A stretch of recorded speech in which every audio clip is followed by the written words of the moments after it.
轻一点好了。那个今天的经文我们放到经文的那个部分，麻烦你哈。其实，在今天的经文里面，我们大家来找茬一下，再来找茬一下。其实不是找茬，只是看看里面有没有一些重复出现的字句。先给你1分钟，给你1分钟去找，就是有重复出现的哦。我等一下要问，问了不会要罚写3次啊？没有了。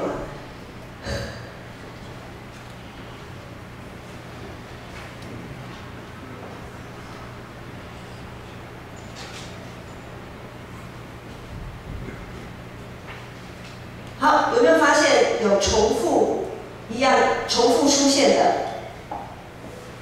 有。出现什么？来想想错了，不会扣分吗？下身不可在。不可怎样？不可，比如说19节，如果忘记带不可不去在一起去。然后20节。打橄榄，吃上剩下的不可再拿。21节摘葡萄，剩下的不可再摘。还有吗？还有。留给寄居的孤儿与寡妇。哦，要留给寄居的与孤儿寡妇。好，所以不可再去取或者再摘，然后要留给。好，这是一个它重复出现的这样子的一个其实是在我们读经的时候，当你发现许多重复不断出现那个字，其实它是个关键字。好，这段经文呢，然后最后他又强调说，你要纪念你在埃及地做过奴仆，所以我吩咐你这样行。上帝这句话到底什么意思呢？就是当初这群以色列人他们在埃及的时候，他们做过奴仆嘛，在那边在埃及被人家当奴隶使唤，然后受尽各种的压迫折磨，生活非常的苦。可是上帝就把他们从那样子的情况当中救出来。于是上帝说：“今天你们，因为他们要进入迦南地，对不对？好，这个时候生命记的这个时候他们要进入迦南地。好，上帝说，等到你们进入迦南地那流奶与蜜这么丰富之地的时候，你千万不要忘记，你不要忘记你当初在埃及你做过奴隶，我怎么救你？等到你比较有余的时候，有剩的时候，有多的东西的时候，你要懂得，你也要去救你周遭的人，生活在你当中的人，如果他们也是在困苦当中的时候，你要把他们救出来。好，所以我们在读，我知道不管是社青也好，青少期也好，你们都有在按着新眼光读经的进度，不断的在follow这个进度。好，所以当我们在读到24章，看到许多律例典章条例的这些时候呢，我们会发现，不管是娶妻的条例啊，还有不可以拿别人生财的工具，就是那个石磨，有没有？不可以拿那个去来抵押。因为那个是人家的生财器具，你把它拿来抵押了，那人家怎么活啊？哈，类似这样，然后也不可压迫或者是为难那些实在是没办法跟你借钱的人，你不可以给他们好像放高利贷这样子。许许多多的条例，因为我们看到他们都强调了一个，上帝强调的人道精神，人道精神，取之有道，付出也有道，要有人道精神。像这样子留给，就是当我们知道说属于自己的一部分，今天的经文里面，在田间收割的庄稼，如果往下一捆，那一捆其实很大的，不是说像我们都知道大卫王他在落魄的时候，对不对？他去田间，还有路德啊，他回到他田间去拾取麦穗，或者是掐麦穗来吃，那都是收割剩下的。就是数量相对比较少，可是这个不是，这个是已经收割好，捆成一大捆，然后被遗落在那边。所以这个意思是说，不管你所留的或忘记的数量有多少，可能是一大捆这么多，也可能是你打橄榄吃上剩下的那零星那些零头，那么少，或者是摘葡萄摘剩下的那么少，不管是多还是少，你都不要觉得不要觉得心疼啊！你要把这些留给需要的人去取用。这样子呢，就是不但符合公平正义的原则，也符合我们讲第10诫。我们有背过第10诫，第10诫的一个精神就是第10诫说，不可贪恋人的妻子，也不可贪图人的房屋、田地、奴婢、牛驴，并他一切所有的，就是不可贪图这个。也就是说，不管是这个经文所讲的，我们如果是会贪图，我们如果会贪心，可能就很容易说啊，我忘了那一大捆没有回去拿，真的是亏大了，一定要马上回去拿。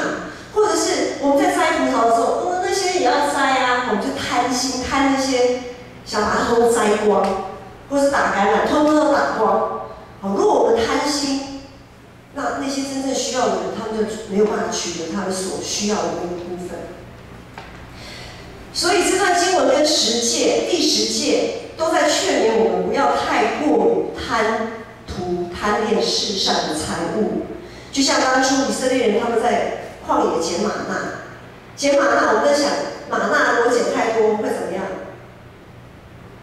多的部分会怎样？大家都没有表情了。玛纳每天拾取，你们应该对这个很有印象吧？就是捡玛纳，我来什么？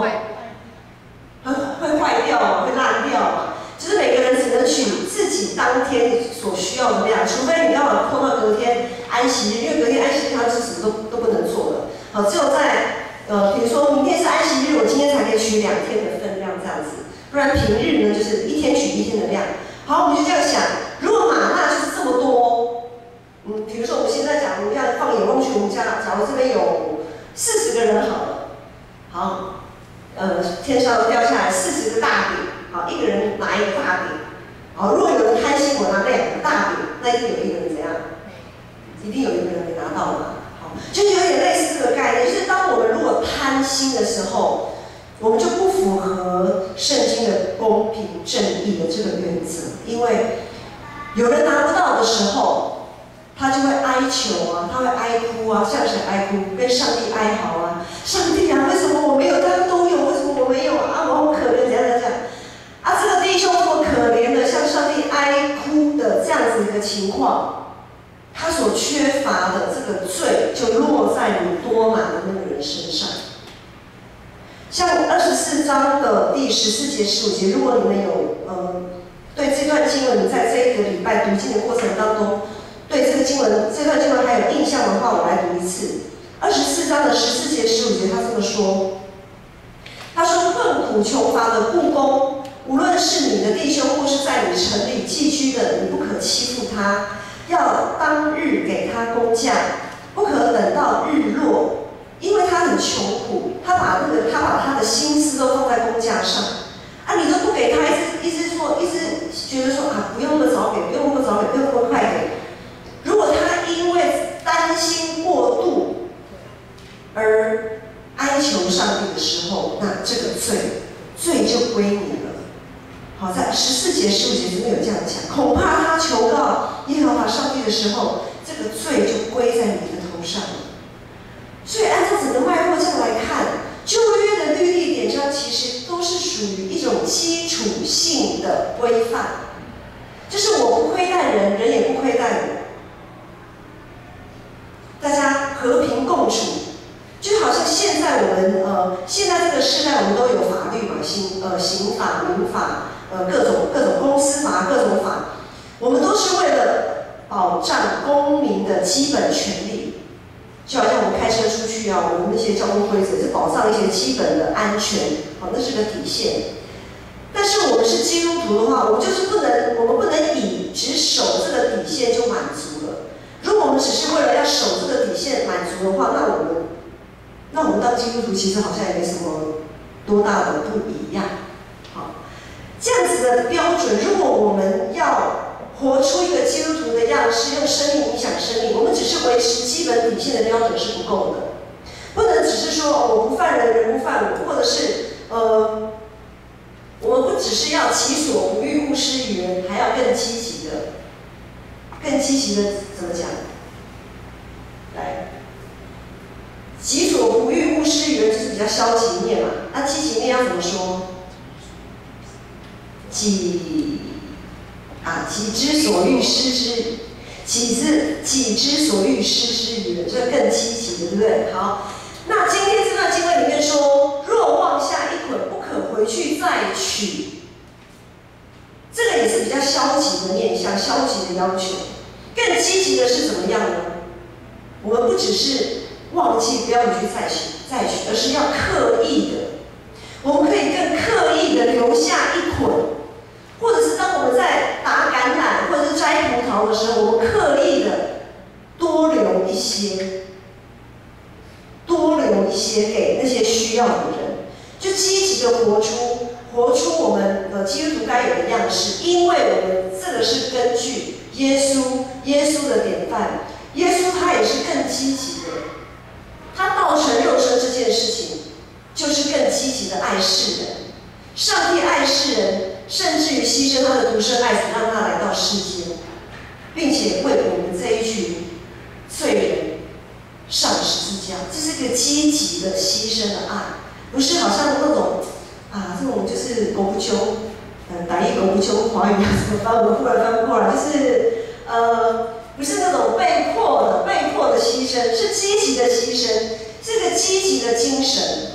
就是不用等人开口就先付出的这样积极的精神，我们在耶稣的身上看见这样的典范。不只是如此，我们也在跟随耶稣的那一群妇女身上看见一个典范。我们在路加福音第8章这边有一个记载，我来读。耶稣他周游各城各乡传道，宣讲上帝国的福音的时候呢，和他同去的有12个门徒，并且还有那被恶鬼所附、被疾病所累、已经治好的几个妇女，其中有称为抹大拉的玛利亚。耶稣曾经从她的身上赶出7个鬼，大家应该都还蛮有印象的哈。另外呢，又有希律的管家苦撒的妻子约雅拿，并苏撒拿和好些别的妇女，他们都是用自己的财物供给耶稣和那些门徒。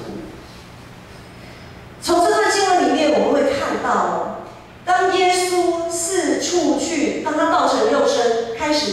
他侍奉的这样子的一个过程，侍奉他在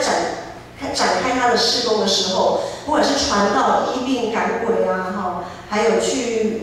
祷告怎样的，他所做的一切都成为每一个时代门徒的典范。但是最重要的，耶稣之所以能够这么顺利的去进行这些事工，他吃什么，住哪里，后面都有一群人默默的支持着他才能够完成他的使命。或许我们会问说，耶稣是何许人也啊？还需要我们人这样子去帮助他吗？他是无比恶余的主他没有东西吃的时候，他就自己弄一弄，助导一下，他就有的吃，可以吃饱啦。他一定只要他一句话，他也不用到处去走，不用这么累，他只要一句话，哪里的人就可以被医好，哪里的鬼就可以被赶走。他何许人也啊？干嘛要一群人这样子去帮助他？其实耶稣这是恩典，就是他把这样子的恩典释出来，是要让更多的人可以去参与上帝国福音的这个工作。就好像现在我们被耶稣呼召，我们一起参与在他的圣工里面，让我们有份于他的荣耀。所以呢，这一群在背后默默支持耶稣的妇女，他们刻意的挪出更多的时间，他们也拨出他们的金钱，积极的投入耶稣的事工，成为耶稣事工的赞助者。他们也成为耶稣的本身的赞助者。在这段经文里面，在路加福音这段经文里面，我们同时会看到门徒，也会看到这些妇女，也就是这些妇女跟门徒的地位是一样重要的。他们的重要性是跟门徒的重要性一样并列，没有说哇，门徒听起来好好像哇，那个名字响当当，那个名字门徒哎，而且他们最后成为12使徒，多么的了不起啊！那些妇女，好啦，有几个妇女被提出来，抹大拉的玛利亚、约雅啊、苏珊啊，还有好些别的妇女，就是族繁不及备载。那一些没有被提出来的，好像有点弱，在人的视角来看是比较好像有那种高低的地位的分别，但是在圣经里面没有，在上帝的眼光里面也没有这种高低多少的地位的差别。只要是能够积极投入参与在耶稣事工的，都是耶稣的赞助人。好，那我们回过头来，我们看现在的教会，我们现在教会所推行的各部所推行的每一个事工，也要以耶稣为基础哦，也都是以耶稣的事工为雏形、为出发点。然后呢，当我们每时每刻同心合意的在参与这些事工的时候，我们每一个人就成为耶稣的赞助者。好，首先我们先来看看我们要怎么样成为耶稣的一个赞助者哈，怎么样成为耶稣的 partner 这样子。我们用耶稣的首先我们要用耶稣的话语来装备自己，因为我们要像上个礼拜有讲到，我们都是21世纪的先知，我们要以上帝的话为我们的中心。因为当我们用上帝的话为我们中心的时候，我们所做的事工，我们就会知道这个事情是耶稣他喜悦的，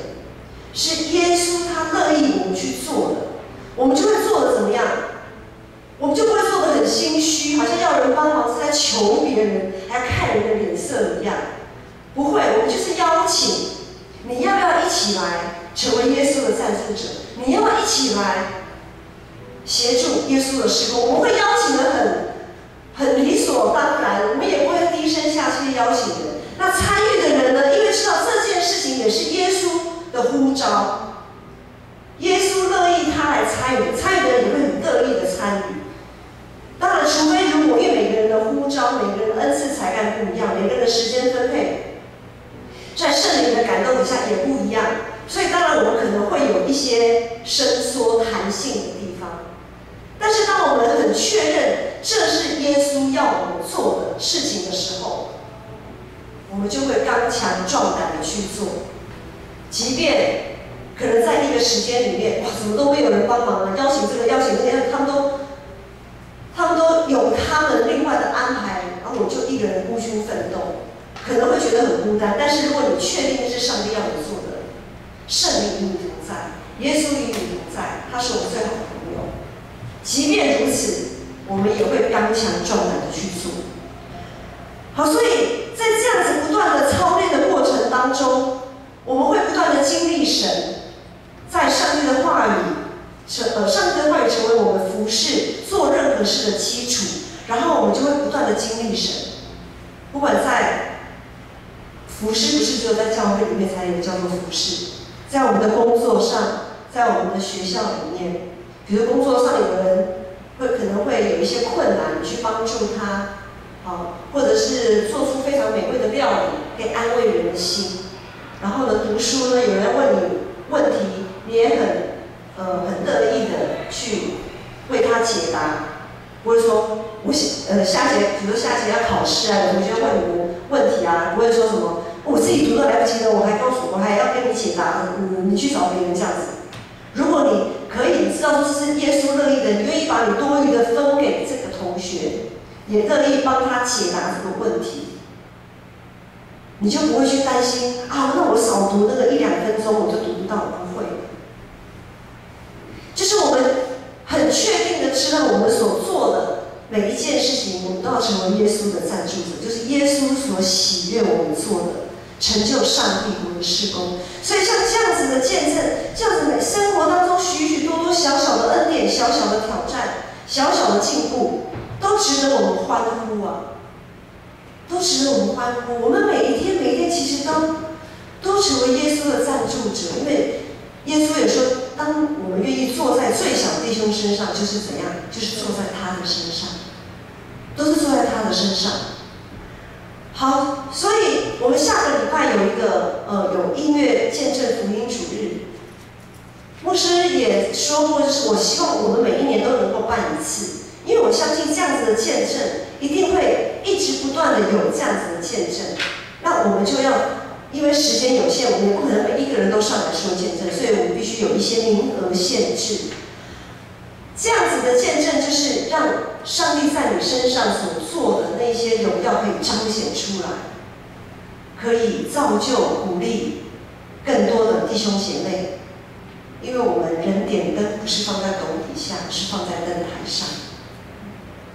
好，是放在灯台上。在为主做见证的时候，我们就不需要谦卑，好，因为这是荣耀主的时刻，这是荣耀主的时刻。好，像下礼拜我们的华语堂跟台语堂的见证都不一样哦。如果你有兴趣，可以2堂都参加，2堂都听。那华语堂呢，我们有佑书哥，好。有为我们其中有一位见证就是优叔哥的见证，要来哦，好，要来听优叔哥的见证哦，好，非常难能可贵的哈，每一个见证都是生命的分享。好，所以当我们用上帝的话语来兼顾自己的时候，我们就可以很确定，我们可以这样做，也可以那样做，我们就知道说这是上，我们都在做耶稣的赞助者。好，再来就是我们要积极的参与团契生活。团契生活真的很重要，而且参加团契，像你们可能会觉得，我不晓得你们会不会觉得参加团契很理所当然啦，反正就是参加团契嘛，每个礼拜就是会有青少年团契啊，就是会有社青团契啊，就是会有一些跟你们比较相关的这2个团契。好，反正我去不去，那群人就是有一群人固定会在那边。然后我今天想说好累哦，我就不要去，或是怎么样的，事情就排开了。其实这样子会蛮可惜的，因为在团契里面真的可以得到很多恩典。可是有的时候我们就是人会身在福中不知福，会觉得团契好啦，就勉为其难的辅导已经在催了嘛，会长也在催了嘛。好，我就勉为其难的来参加团契，其实不是的。团契里面有非常多的恩典，因为上帝会透过你们在团契当中的分享，他会把他要告诉你们的话，比如说，好，青少年团契，假如说现在季红在分享，季红所分享的东西可能是上帝要借由季红告诉黄信的。那也有可能祥安在分享的时候，可能上帝会透过祥安的分享，把这样子的分享再告诉其他的人。上帝的话语很奇妙，它不会只是局限在圣经里面，不会只局限在牧师的讲道理，不会只局限在单向的这样子的分享，而是它会更广泛的存在在我们的生活当中，特别是团契，因为团契是奉耶稣的名聚集的一个基督徒的一个团体，是上帝会特别祝福在这样子的一个团契里面。然后当我们彼此分享的时候，就可以彼此分担重担。不一定说只有生命现在过得比较好的人才有资格分享，或者分享比较有利，不是的。当然，如果现在你的生命情况是比较好，你在团契分享的时候，你可以激励别人。激励别人什么？因为今天我能够还不错，在这个阶段我过得还不错，我们都知道人生多少有波浪啊，高高低低。当我现在在高点的时候，也不是因为我有多少的能力，而是靠着上帝，我才能达到这样的高点。好，那今天我是在生命的低点的时候呢，我来参加团契，代表什么？这样子的人是更难能可贵的。当他在生命的低点，他知道他需要紧紧的抓住上帝啊，所以他来参加团契。不是只有高点能够鼓励人，你在低点的时候，你也可以鼓励人，因为当别人看见你，哇，你现在生命这样的情况，你还这么样的紧紧抓住上帝，哇，那对我来讲是个提醒。恐怕我在像你生命这么低点的时候，我会不想参加团契，我会想放弃自己。可是因为你来了，你参与在我们的团契当中，我知道得时不得时都要怎么样，都要来抓住上帝。我们都需要上帝，无论我们在怎么样的生活情况，我们都需要上帝。所以参与在团契当中，那样子的鼓励，那样子的氛围，那样子圣灵的合一的感动，是非常难能可贵的。那样子的恩典哦，不是真的不是世上的东西可以换取的。所以，当我们每一个会友都能够积极参与团契活动的时候，不管你是主理者还是参与者，不管你是分享者还是聆听者，我们每一个人都是耶稣的赞助者。好，然后呢，我们也要留意，最后我们要留意就是，我们教会还有一些有的时候会出借一些场地，会出借给外面的人，我们也会有一些急难救助，还有一些对外奉献，包括我们现在有社区民法族，这一些东西其实就是我们也在今天的经文里面讲到的。我们如果有剩的，我们要留给需要的人。或许你会说，民法族他们应该不缺钱吧，都有退休金啊什么的。我们不要凡事都往金钱方面想，他们的邻里真的是很孤单，很多时候他们的老人家都是一个人在家，或者即便有老伴，两个人有时候也没话讲，一天可能讲不到10句话。即便他们有跟孩子住在一起，孩子可能一整天不在家，又要工作嘛，早出晚归，他们即便是有跟孩子住的，可能都讲不到10句话，那更何况很多人都是没有跟孩子住在一起的，所以他们的心里是很孤单的，只是表面上你可能看不出来。然后当他们来到教会，我们就是刻意的，我们教会就是刻意的更积极的把那一大口的河捆刻意的留给他们，然后我们也让他们负担一点点的费用，好让他们来到教会参与这些活动的时候可以有尊严，他们不会觉得被施舍，而我们也不能站在一个高度说，我们教会提供你们场地怎么样，所以我们好像就姿态比较高，不是这样子。好，因为这不是上帝的心意。好，所以当我们愿意这么积极的去爱邻舍，我们就绝对不会贪心，我们也不会贪图邻舍的东西，就更不会在意我们所留下的、留给别人的有多少。那最后是要讲一个例子，就是在以色列的地图里面，我不晓得你们有没有去研究以色列的地图，它有一个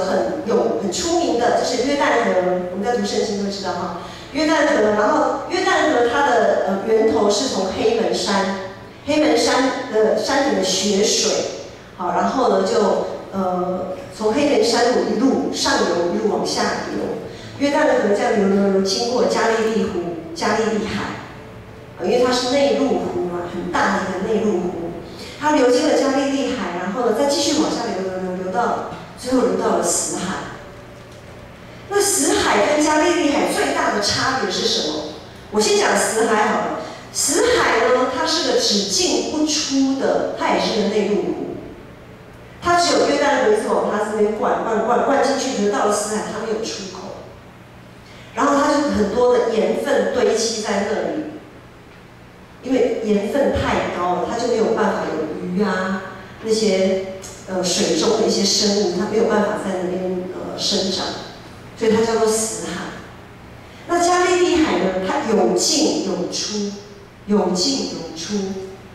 所以它有非常丰沛的渔获量。我们在读新约圣经的时候，福音书知道耶稣要门徒去撒网打鱼嘛，对不对？他们捞了，哇！加利利海是当地的加利利地区非常大，特别是渔夫他们的一个经济来源，就可以知道他们的渔获量有多少。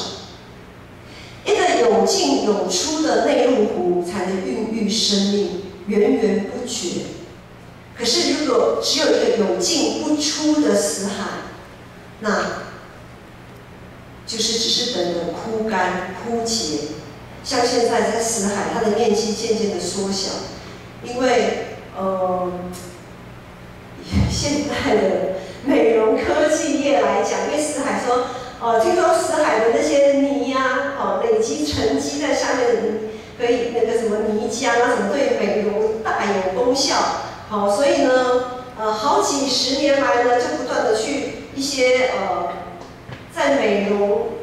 做美容业相关的一些化工厂还是什么，就是去挖那些去挖那些东西来制作成一些就是美容用品，这样子就对了。可是呢，到最近开始，它的面积思海面积开始慢慢的缩小，就是它本来就是一个有进不出的了，然后呢又加上人的贪婪，一直去挖，它的面积就越来越小，越来越小，越来越小。所以我们真的不能贪啊，真的不能贪。那我们呢？我们的生命要成为怎么样？我们的生命就要成为一个像加利利海这样有进有出的活水。好，我们每一个人，即便不管你能付出的有多少，不要小看自己的力量。即便只是有人来问路，你告诉他一条正确的道路，这样子的爱，虽然好像感觉上你觉得微不足道。不足挂齿，但是呢，累积起来，就像河水、雨水累积起来，那个水流量就非常的庞大，非常的丰富。盼望我们每一个人都可以成为耶稣的赞助者，在我们的生活当中，一点一点的累积，在教会里面，在上帝的话语里面。在团契里面，我们一点一点的累积我们生命的质量，累积我们生命的质量，让我们，其实我们现在就是耶稣的赞助者，我们要可以赞助的那个质量可以更多、更丰富。我们一起起来唱这首诗歌，主你是我力量，盼望主耶稣能够赐给我们更多的力量，让我们可以为他做更多的事。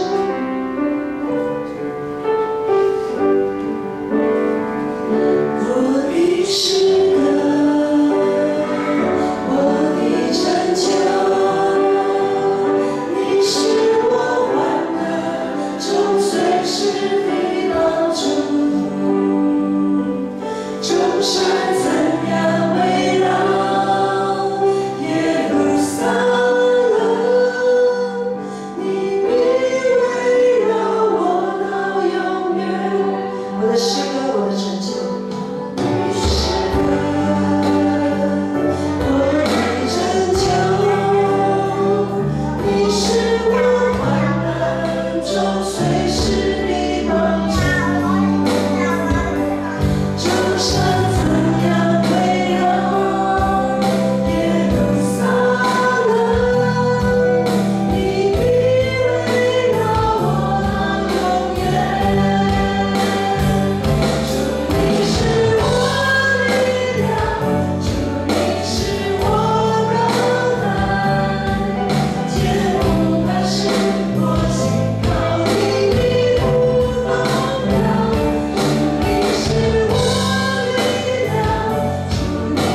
是的，主，感谢你，我们的盼望都在乎你。主，您的十字架成了我们生命的磐石与保障。